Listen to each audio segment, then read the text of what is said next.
Literal entry के फैसले पर सियासी बवाल। क्यों बोले चिराग पार्टी से सहमत नहीं है? राहुल अखिलेश माया के कैसे सवाल।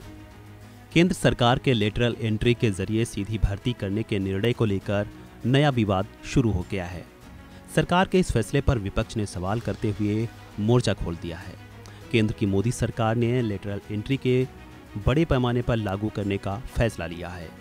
केंद्र सरकार ने साल 2019 में सरकारी नौकरशाही में बाहरी विशेषज्ञों को लाने का तरीका लाई थी, जिसे लेटरल एंट्री कहा गया।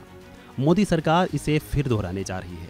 इस बार लेटरल एंट्री के तहत सरकार का लक्ष्य संयुक्त सचिव, उप सचिव और निदेशक स्तर पर 45 डोमेन एक्सपर्ट्स की भर्ती करना है। सरकार के इस फैसले के बाद विवाद छिड़ गया है। राहुल गांधी, सपा प्रमुख अखिलेश यादव से लेकर बसपा सुप्रीमो मायावती तक ने इस फैसले के खिलाफ मोर्चा खोल दिया है। तो वहीं अब इस बीच मामले को लेकर केंद्रीय मंत्री चिराग पासवान ने भी बयान दिया है। मामले को लेकर अब सरकार के अंदर से भी आवाज मुखर होने लगी है। चिराग पासवान ने लेटरल एंट्री पर मचे सियासी बवाल को लेकर सोमवार को बयान दिया। कहा कि मेरी पार्टी इससे कतई सहमत नहीं है। देखिए, मैं इस दो बात को एकदम स्पष्ट कर दूं। अगर किसी भी एक विषय को उदाहरण के तौर पर दिखाकर अगर सरकार की नीयत पे सवाल उठाया जाएगा, तो आज की तारीख में सरकार का अंग होने के नाते मैं इस बात को स्पष्ट कर दूं, हेड ऑफ द गवर्नमेंट मेरे प्रधानमंत्री हैं और प्रधानमंत्री जी की सोच कतई आरक्षण विरोधी नहीं हो सकती।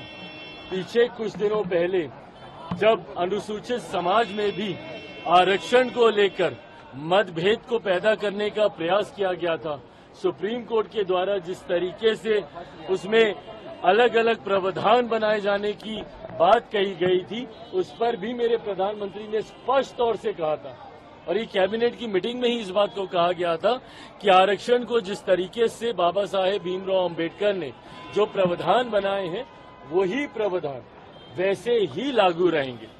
आज जिसका आप जिक्र कर रहे हैं, दूसरी बात ये, पहली बात तो सरकार की सोच पूरी तरीके से आरक्षण के समर्थन में है, प्रधानमंत्री जी की सोच आरक्षण के समर्थन में है। दूसरी बात, मैं और मेरी पार्टी कतई सहमत नहीं है।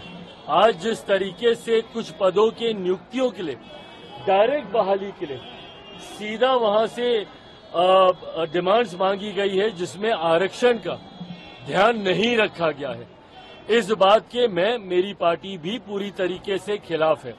सरकार का अंग होने के नाते सरकार के उचित प्लेटफॉर्म पे इस कंसर्न को मेरी पार्टी की तरफ से हम लोगों ने भी दर्ज कराया है।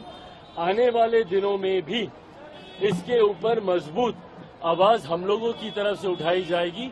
कोई भी सरकारी पद की नियुक्ति अगर निकलती है तो उसमें आरक्षण के प्रावधानों का ध्यान रखा जाना जरूरी है।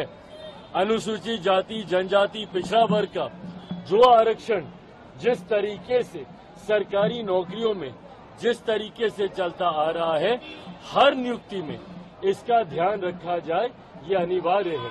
और अगर ऐसा नहीं रखा जाता है, जो कि आज हम लोग को भी देखने को मिला है, इसके लिए सरकार उचित कार्रवाई जरूर करेगी।